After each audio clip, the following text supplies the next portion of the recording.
If it's Monday, new polls show Vice President Harris tightening the race with former President Trump, as some of the top contenders to be her VP are hitting the campaign trail and hitting the Trump campaign.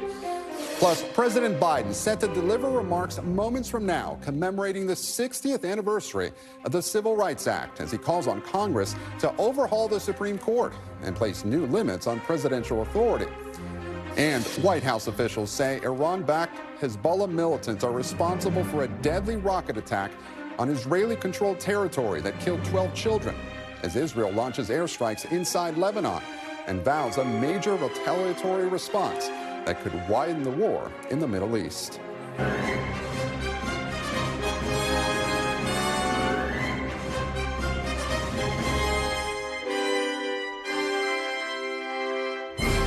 Welcome to Meet the Press Now. I'm Gabe Gutierrez in Washington. With less than 100 days now to the election, the Democratic Party's de facto nominee, Kamala Harris, looks to maintain her party's newfound momentum while ramping up the search for a running mate.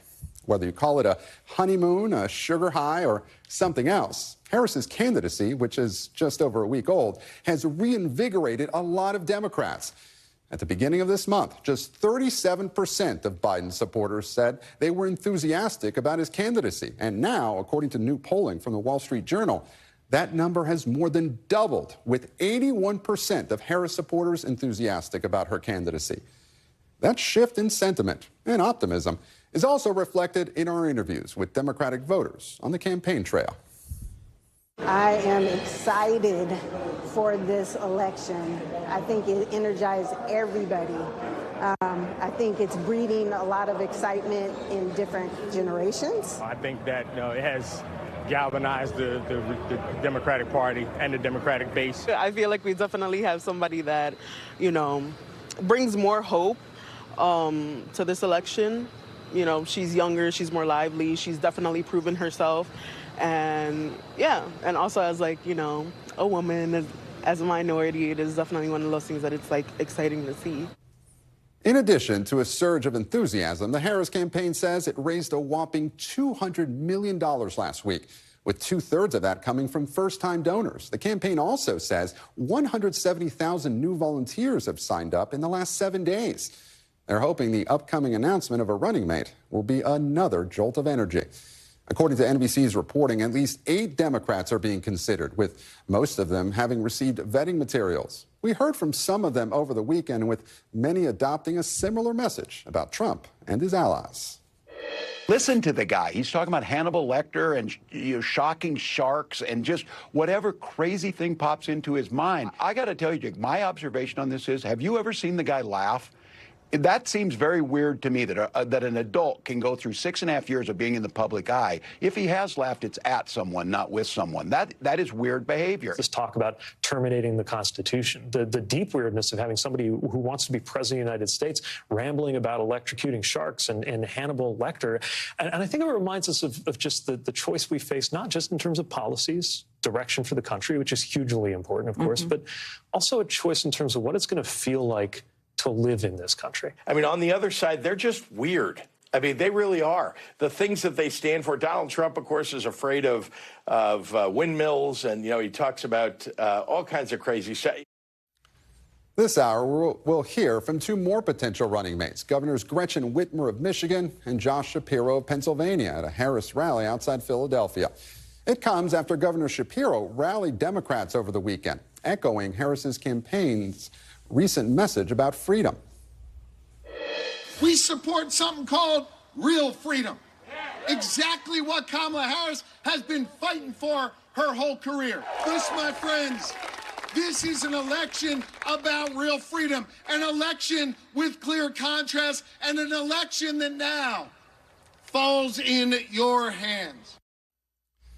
My NBC News colleague Dasha Burns is at that Shapiro-Whitmer event in Pennsylvania that will kick off in just a few minutes.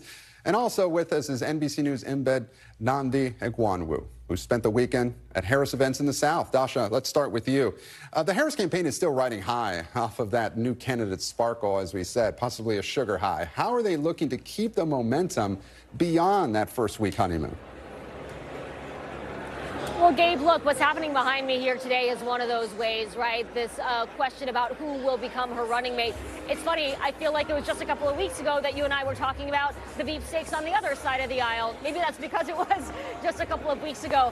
Now, of course, things have changed. The table has turned for the Democrats, and now it is Harris who is choosing who will be on that ticket with her.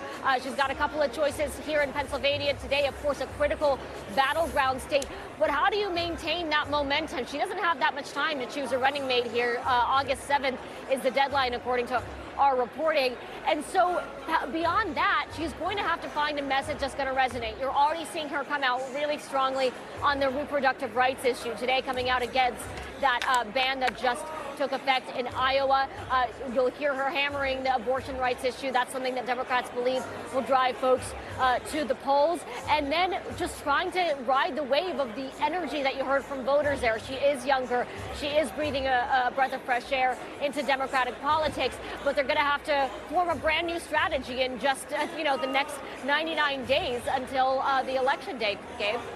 Dasha, you referencing a couple weeks ago the Republican beef steaks. It does feel like, well, not just several weeks, several months, at least in political terms. And while the Harris campaign is ramping up, Republicans, they're ramping up their attacks and seeing what sticks the best. The Harris campaign, though, pushed back today on their inflation and border attacks. So what can you tell us about that? Well, look, the Harris campaign is trying to create that contrast between what they stand for and what the Trump campaign stands for. You've heard that term weird thrown around a lot. That's kind of been their latest line of attack on the Republican side of the aisle. But the way that she goes about these next few weeks, how that message really transcends to the voters that are looking at this new face, who, of course, familiar as the VP, but not familiar as the top of the ticket, and the person that's going to join her, that's going to have a real impact. And the issues that she brings up that really resonate with voters, again, abortion rights, immigration, which Republicans will try to hammer her on. So how they play both defense and offense going to be really critical here, Gabe. Dasha, I'm looking at that crowd behind you. I was at several Biden rallies after that infamous debate. Describe for me the mood there. Is it different? Is it distinct in terms of that enthusiasm we've been talking about? Yes, to put it mildly. I mean, people here are excited. They're enthusiastic. This isn't even an event where Harris is going to be. It's surrogates. But it's the governor of Pennsylvania, who, of course, is under consideration for this role. And it's the governor of Michigan, also under consideration, Gretchen Whitmer. Shapiro, I was just talking to a gentleman named Bill. He came up to me. He's a lifelong Pennsylvanian. He told me that he really loves Shapiro as governor. He wants to keep him in that seat, but he wants Harris to win. So if Shapiro joining that ticket is going to get her over the finish line, is going to help her win a critical state like Pennsylvania, he's all for it. There does seem to be just a totally new vibe in the Democratic Party in a way that I haven't seen, at least up until this point. Mostly the energy has been on the Republican side, and we were just at the RNC saying how unified the GOP was. Well, now the tables seem to have turned a little bit. There's been some fumbles with his new choice of J.D. Vance as his running mate. Meanwhile, there's a lot of energy galvanizing on the other side of the aisle here, Gabe. Dasha Burns live for us in Pennsylvania. Dasha, thank you. I want to turn now to Nandi. You were in Georgia over the weekend talking to voters as the Harris campaign made a big push in that state. What'd you hear from voters there? Well, Gabe, we're seeing and hearing that same sort of enthusiasm, that energy that you and Dasha were referencing there in battleground Georgia. Now, I got to tell you, the Harris campaign, was active in Georgia. More than 174 events over the last couple of days. That included canvassing efforts in battleground counties like Gwinnett, new office openings, but also attempts to win over more Republican-leaning voters. I was in Forsyth County where Andy Beshear actually came down and was speaking directly to those voters. Now, Forsyth is a county that Trump won by 60% in 2020, but that tells you how the campaign is going about reaching every single possible voter that it can in a state where the margins are in just the thousands. Now, one thing I want to tell you, I spoke to legislators, volunteers, and they all sort of acknowledge that even if they were supportive of President Biden, the current moment just feels different. It feels like everyone's on the same page. Everyone's excited at the potentially historic nature of Vice President Harris's candidacy. I want you to hear exactly how Congressman Hank Johnson, who was a longtime longtime bat and ally, one of the few that did not call on Biden to step down, how he described the current moment we're in. It's been like entering sunlight. The sun is out, shining brightly. The sky is blue and clear. The way forward is clarified, and people feel good about the direction that we're headed in.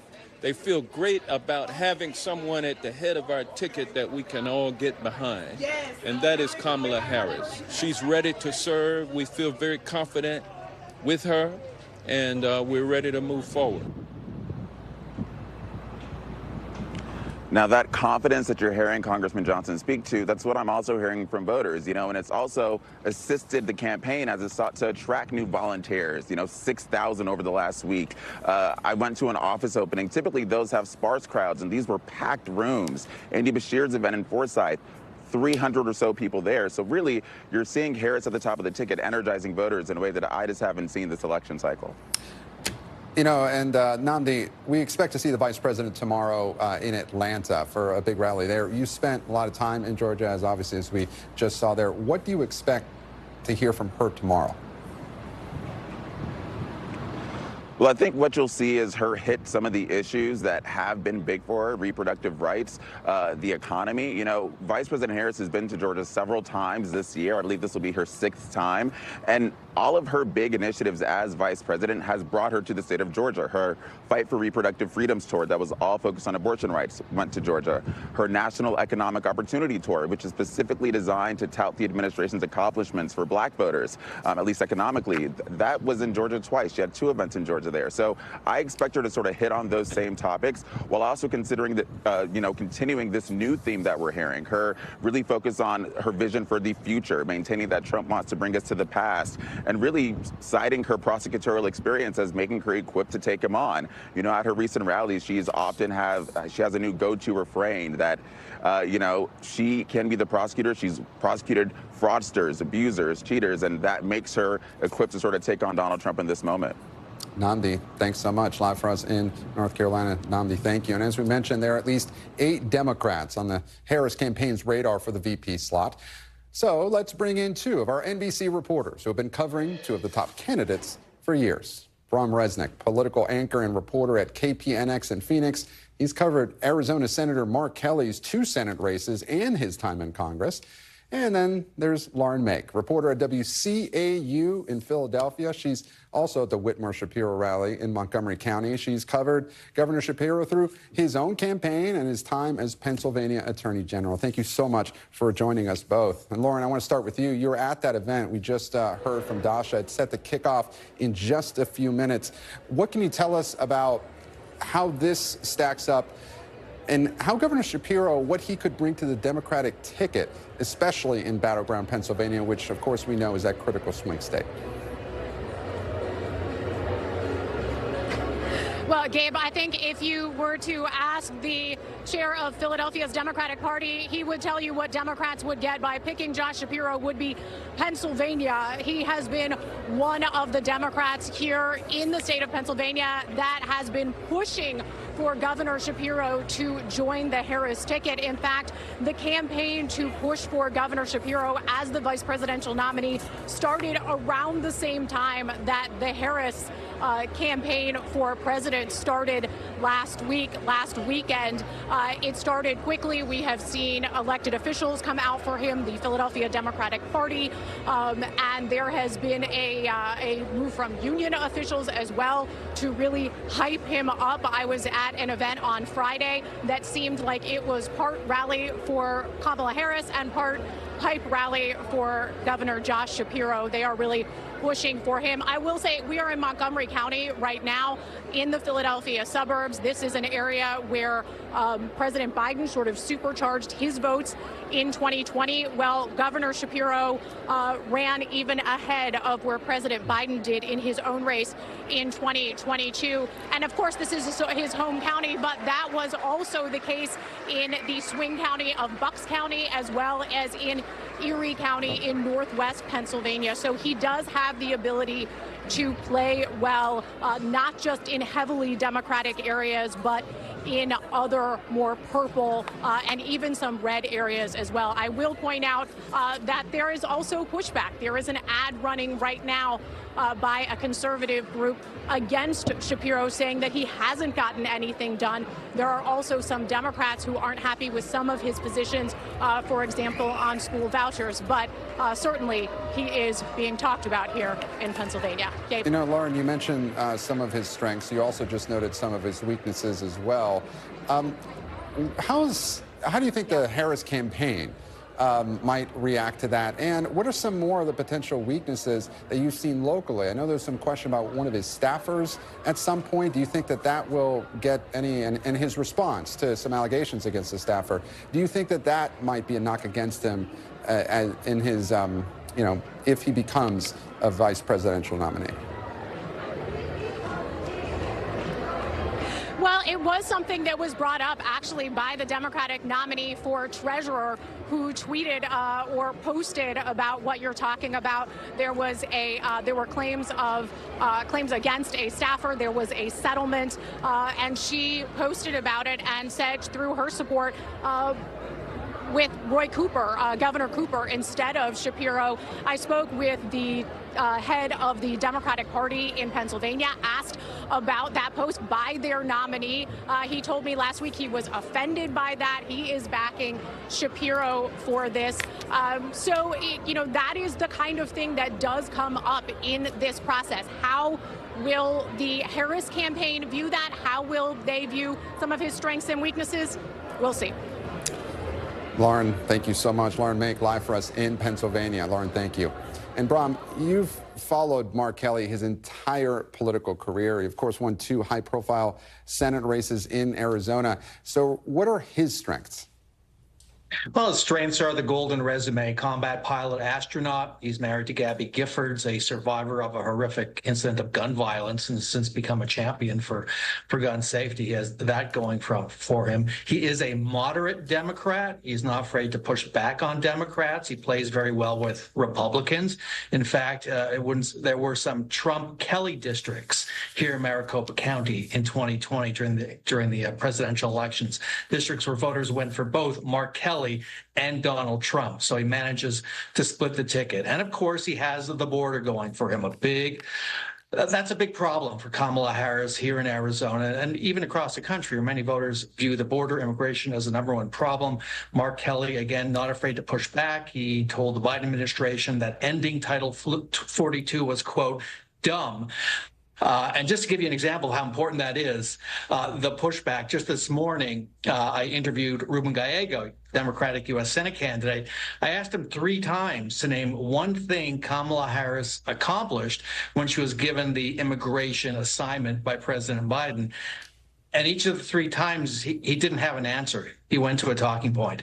That's a real issue for Kamala Harris, and it's one way in particular that I think Mark Kelly is different from the other potential VPs. And what are his weaknesses, though? What shortcomings does Kelly have for the Harris campaign? Well, you haven't seen him on TV much, have you? He does not stack up to a Tim Walz or Josh Shapiro as a speaker. He is fine. He can handle himself, but he's not a speaker. So that's #1. If you're looking for a lights out debate with J.D. Vance, you'll get a pretty solid performance. In the past, during his previous runs for the Senate, there was this issue with this balloon company down in Tucson. He helped get off the ground. Pardon the pun there. They got involved around 2012. The goal was to develop space tourism. That never really happened. It did have a small investment by a Chinese company. That there was a lot made of that. Kelly has said he spent just maybe 30 seconds to a minute talking to an executive there. And at the time, there were also questions about tax breaks this company got from the city of Tucson and how well they were used and whether there was a return on that investment by taxpayers. That kind of melted away under a few fact checks. That's stuff that's been out there in the public domain. You know, we don't know how the vetting is going right now, however. All right, Bram Resnick, political anchor and reporter at KPNX in Phoenix. Bram, thank you so much. And coming up, how the battle over reproductive rights is shaping the battle for the White House as Vice President Harris looks to tie former President Trump to Iowa's 6-week abortion ban as it takes effect today. And as new attack lines emerge on the trail, VP nominee J.D. Vance defends his controversial comments about childless Democrats. We'll explain. You're watching Meet the Press Now.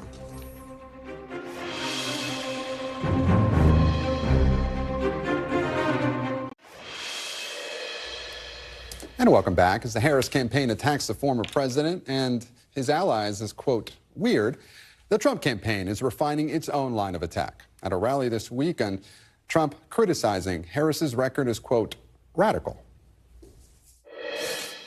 And honestly, she's a radical left lunatic. If a crazy liberal like Kamala Harris gets in, the American dream is dead. But let's review Kamala's insanely liberal record. As a senator, she was ranked the #1 most radical left Democrat in the entire Senate. Kamala is also a total radical on abortion. No person in American politics has been more of an open borders zealot than borders are Harris. But while the Trump campaign looks to go on offense, his vice presidential pick has been playing defense after comments he made in 2021 resurfaced, where he name-checked Vice President Harris as an example of, quote, childless cat ladies in the Democratic Party who want to make the country, quote, miserable. This weekend, Vance appeared to double down on his remarks. The point is not that she's lesser. The point is that her party has pursued a set of policies that are profoundly anti-child. Obviously, it was a sarcastic comment. I've got nothing against cats. I've got nothing against dogs. I've got one dog at home, and I love him, Megan. Do you agree that there are people who very much love this country and are invested in its future, but they also happen to be childless? Oh, of course I believe that, Trey. And if you look at the full context of what I said, it's very clear the Democrats have tried to take this thing out of context and blow it out of proportion. Really what I'm trying to get at here, Trey, is that it's important for us to be pro-family as a country. And now, let me bring in the panel. Congressional reporter for The Hill, Michael Schnell, President and Executive Director of the Center for American Progress Action Fund, Naveen Nayak, and former Deputy Assistant to President Trump, Hogan Gidley. Thank you all so much for joining us. Really appreciate it. Michael, I want to start with you. We'll get to that Vance defense and walk back in a moment, but I also want to play some comments that former President Trump made over the weekend. Let's listen to raise some eyebrows. And again, Christians, get out and vote just this time. You won't have to do it anymore. 4 more years, you know what? It'll be fixed. It'll be fine. You won't have to vote anymore, my beautiful Christians.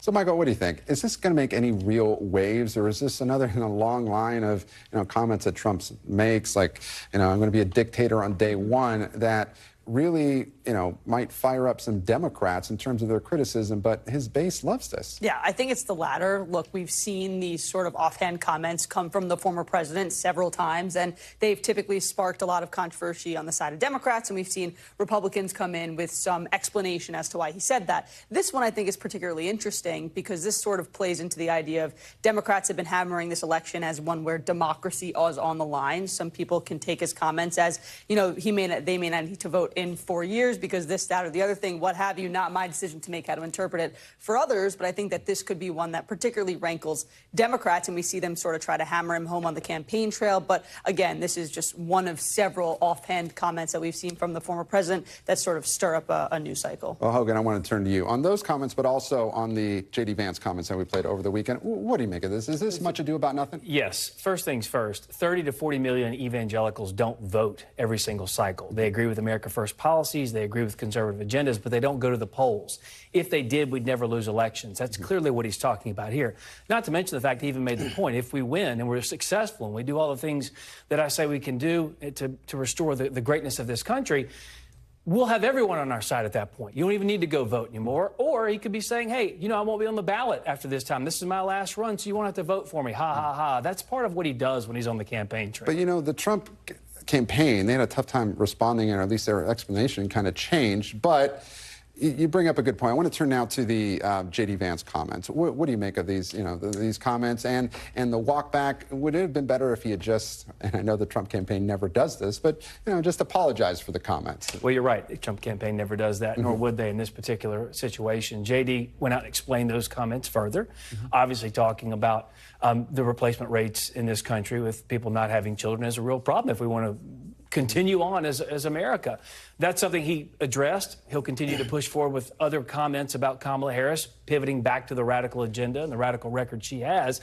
But these types of things are going to happen between now and November, and the quicker you get past those and turn it back onto your opponent, the better. Remember, politics is all about defining your opponent before they get the chance to define themselves. And if the Republicans can get out there and say, here's why she's so radical, here's her radical record, it's going to be tough for her to dig herself out between now and November. And Naveen, I want to talk to you. This political earthquake that we've seen over the last week, you see those numbers, so much enthusiasm, or at least more enthusiasm, for Kamala Harris compared to President Biden. Just remarkable there. Voter enthusiasm at 81% now, and earlier, 37% early this month for President Biden. Do you think that puts the Biden, I almost said it, the Harris campaign, do you think, over the top? I mean, listen, there's 99 days to go. Every day is going to count. I don't think they're going to take anything for granted. This is still going to be a close election.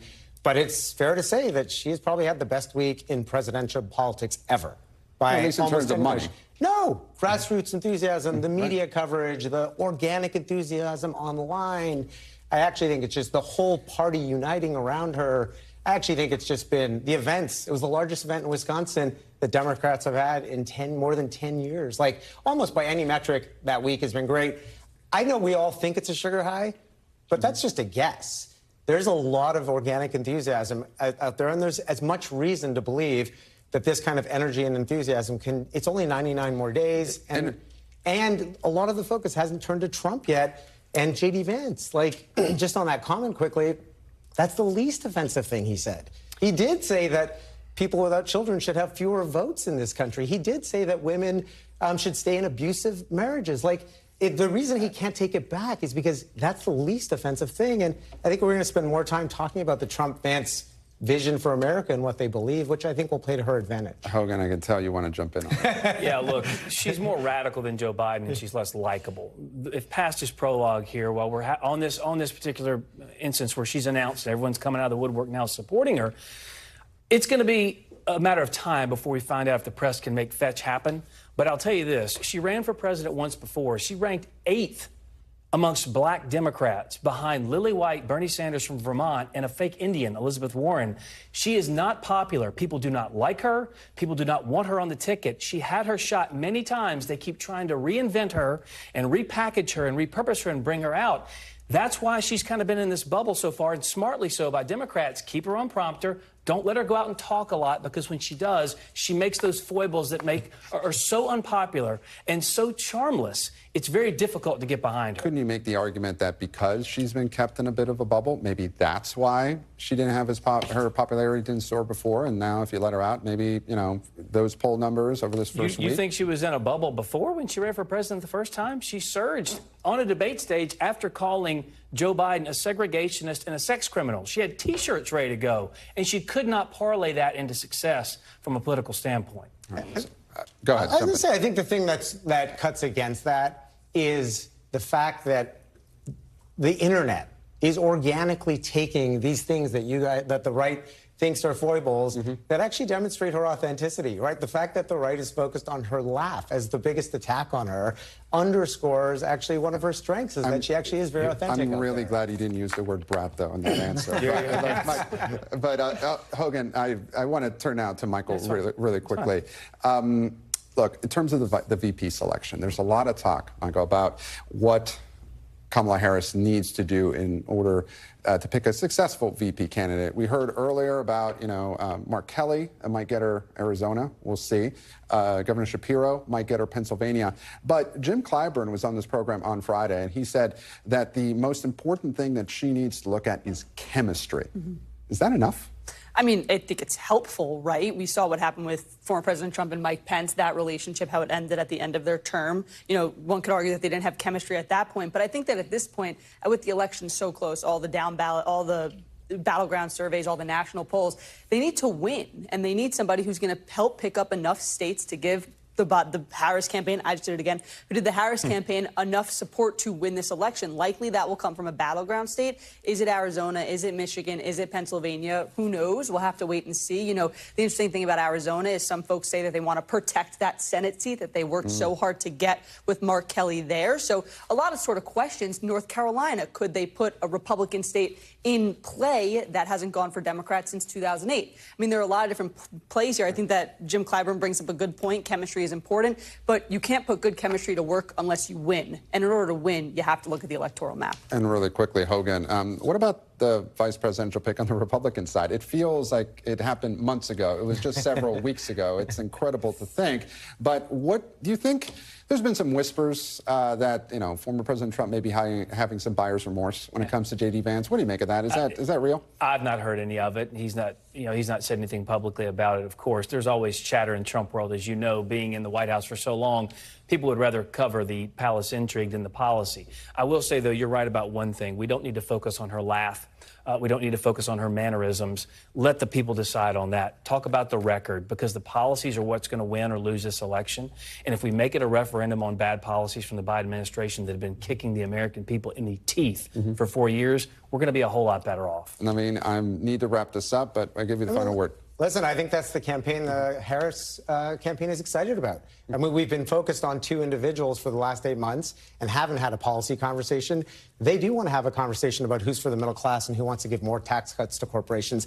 They do want to have a policy about who's going to protect abortion and who wants to control women's bodies and let politicians make those decisions. I mean, game on. All right, game on. Less than 100 days to the election. Yeah. So buckle up. All right, thank you so much to our panel. Michael, Naveen, Hogan, thank you all so much for being here.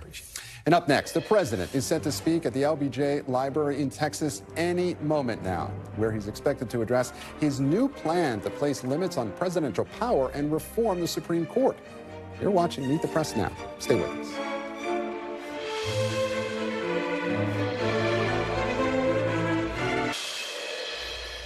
And welcome back. Here's a live look at the LBJ Presidential Library in Austin, Texas, where the pre-program has started.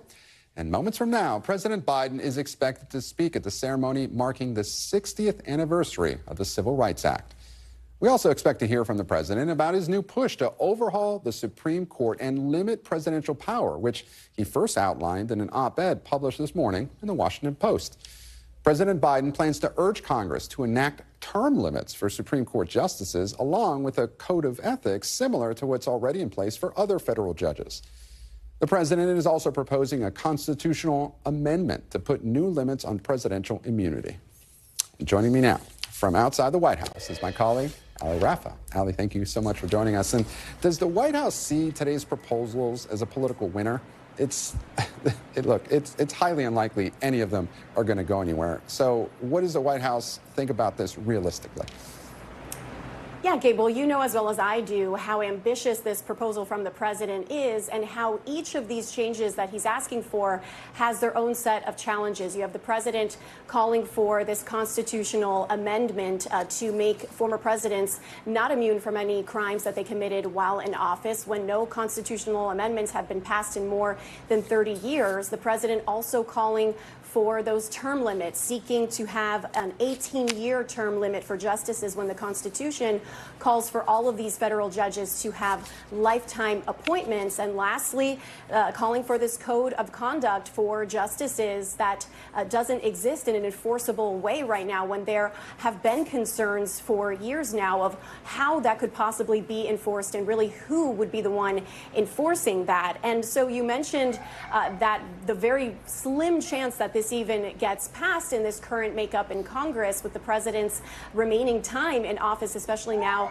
as a lame duck president. Speaker Johnson saying that this is dead on arrival in the House of Representatives right now. The president just minutes ago, when he arrived in Austin, asked to react to that comment by the Speaker of the House, said Johnson is the one dead on arrival. So the White House is aware of the challenges here, but they are trying to keep these issues in the conversation, in the limelight over the next 99 days until the election, trying to seize on the anchor that we've seen from Democrats and, frankly, actually across the aisle in reacting to the conservative majority's court's decision to reverse Roe v. Wade, for example, a reaction to these scandals that we've seen from conservative members of the court that with these proposals, had they come to fruition, could have been prevented. Also trying to seize on the fact that public polling has shown that the court has seen the lowest public confidence in years recently. So the White House still being optimistic, saying that this is what the majority of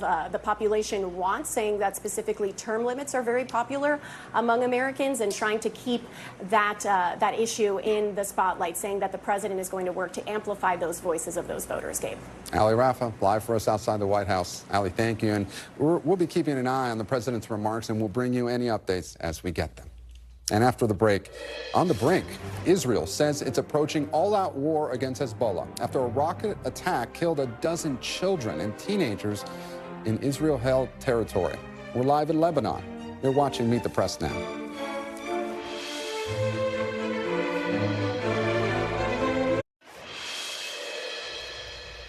And welcome back. The Middle East is once again bracing for a possible escalation in hostilities between Israel and the Iranian-backed militant group Hezbollah after a rocket attack on a soccer field killed 12 children in the Israeli-controlled Golan Heights over the weekend. Israel is blaming Hezbollah for the strike, and Prime Minister Netanyahu has vowed retaliation, saying the Israeli response would be, quote, severe. Hezbollah has denied responsibility for the strike. Secretary of State Antony Blinken addressed the incident during a press conference in Tokyo, accusing Hezbollah of carrying out the strike, but emphasizing the need for de-escalation.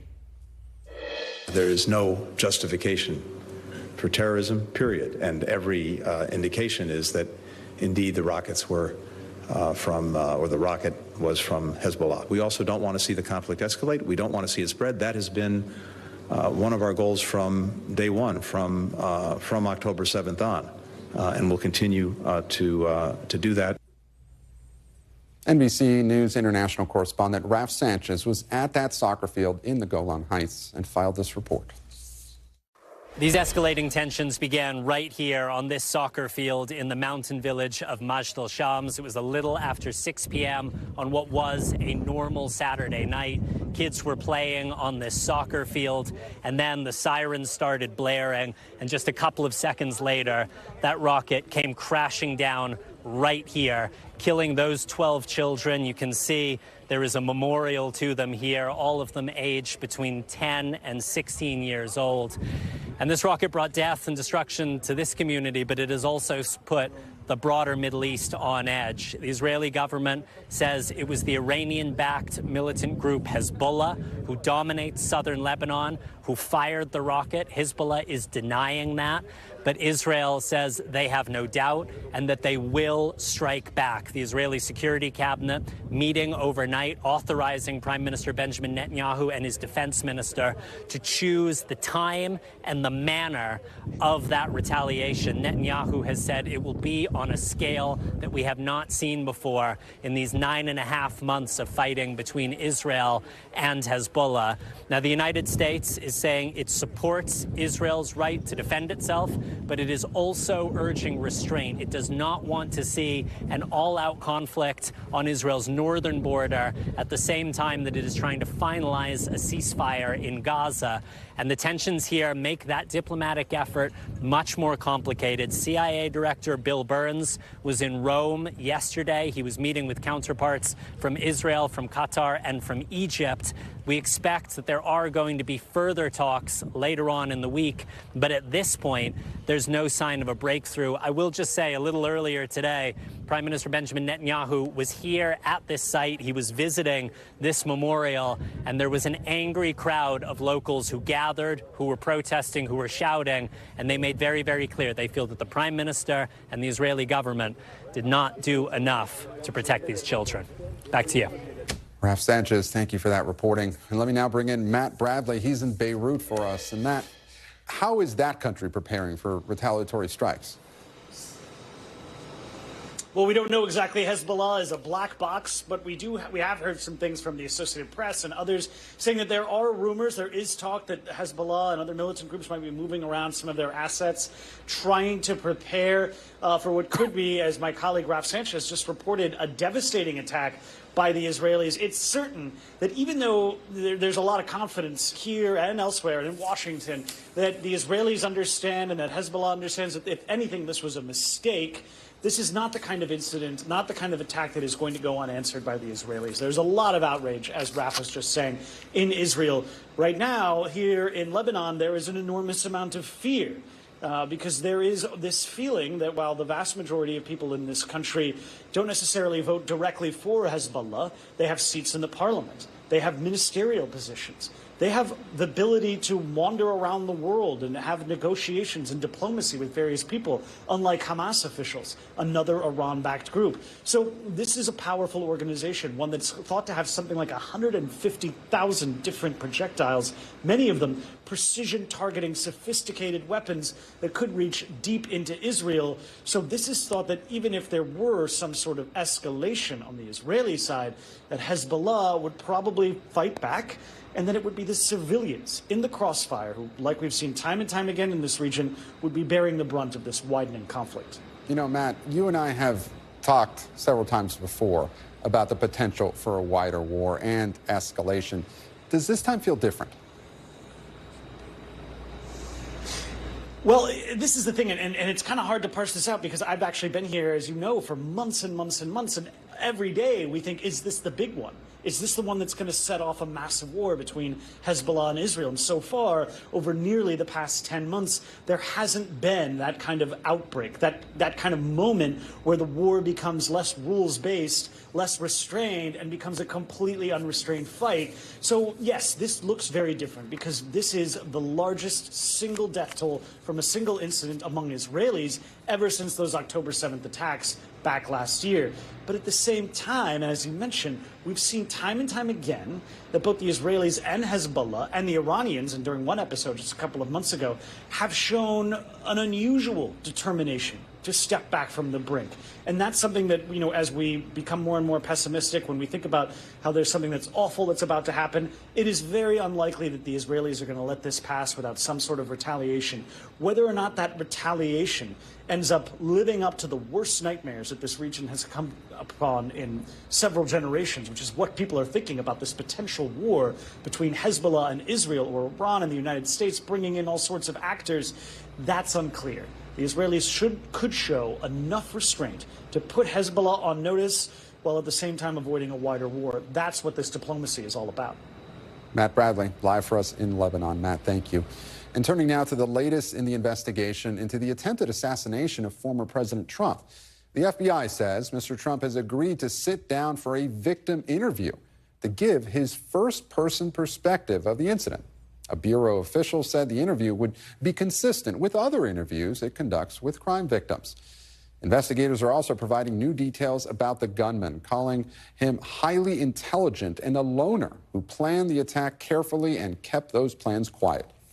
They say he fired 8 rounds, just 25 or 30 seconds after a local police officer tried to confront him on the roof of a building near the Butler, Pennsylvania rally. And while the FBI has not yet determined a motive, agents say the suspect searched online for information about the attempted assassination of Slovakia's prime minister, as well as mass shootings in power plants. On Capitol Hill today, House Speaker Mike Johnson and Democratic leader Hakeem Jeffries announced members of a bipartisan task force will investigate the attempted assassination. Republican Congressman Mike Kelly, whose district includes Butler, Pennsylvania, will chair that task force.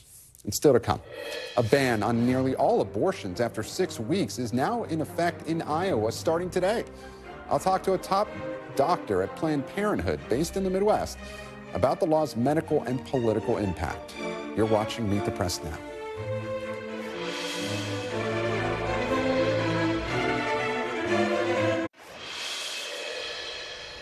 Welcome back. Today, Iowa became the latest state to implement a restrictive abortion law after the state Supreme Court upheld a 2023 law banning abortion after approximately 6 weeks before many women know they're pregnant. The Iowa law does have exceptions for rape, incest, and some fetal abnormalities, as well as the life of the mother. Iowa's governor celebrated the state court's decision as the ruling cleared the way for the law to take effect, saying in a statement, quote, "Today is a victory for life. There is nothing more sacred and no cause more worthy than protecting innocent unborn lives. As the fetal heartbeat law finally takes effect, our work will continue to strengthen a culture of life in Iowa."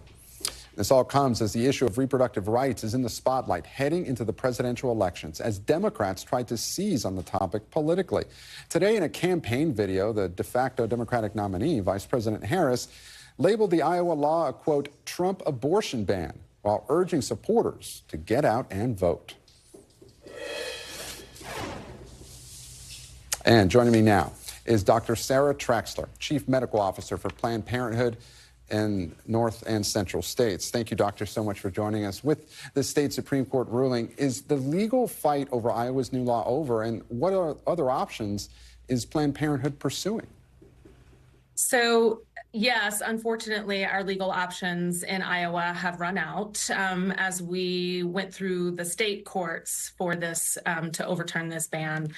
And so our options really have been working from a regional perspective to ensure access in the states surrounding Iowa, and then also really bolstering our patient navigation system that we already have in place since the fall of Roe to help get patients out of the state of Iowa in order to get the health care that they need and deserve.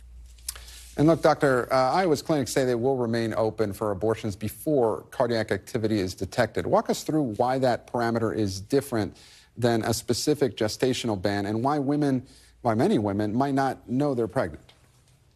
Well, cardiac activity is actually a misnomer. A lot of people also call it fetal heartbeat.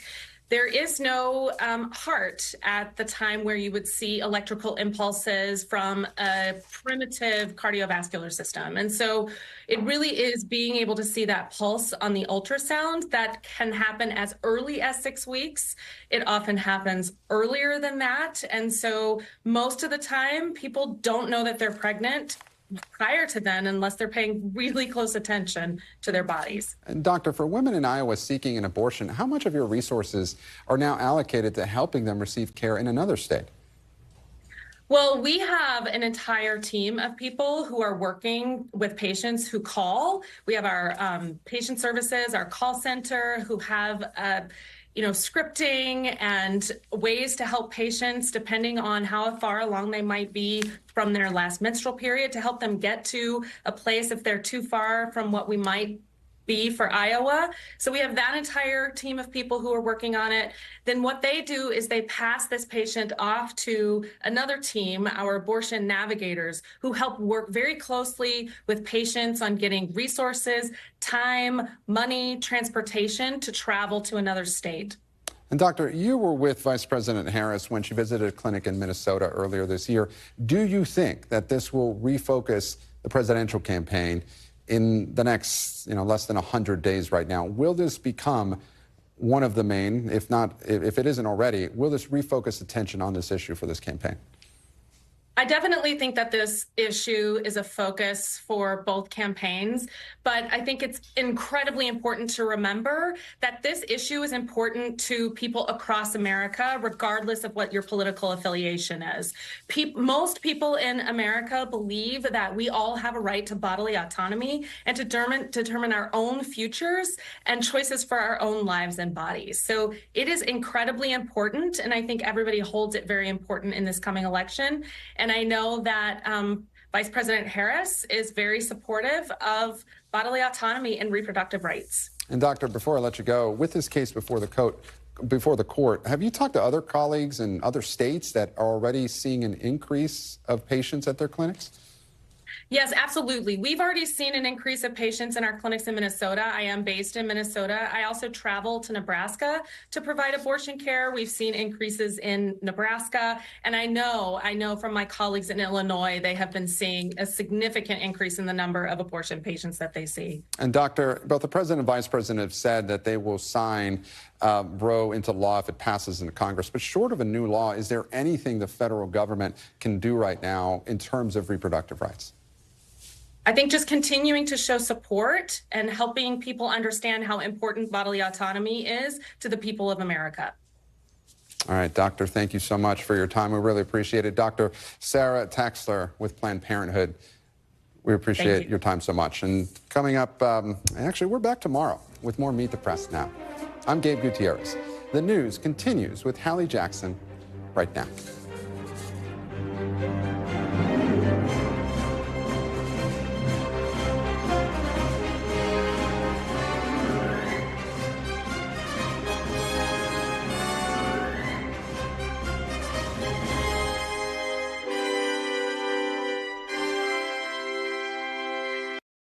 Thanks for watching. Stay updated about breaking news and top stories on the NBC News app or follow us on social media.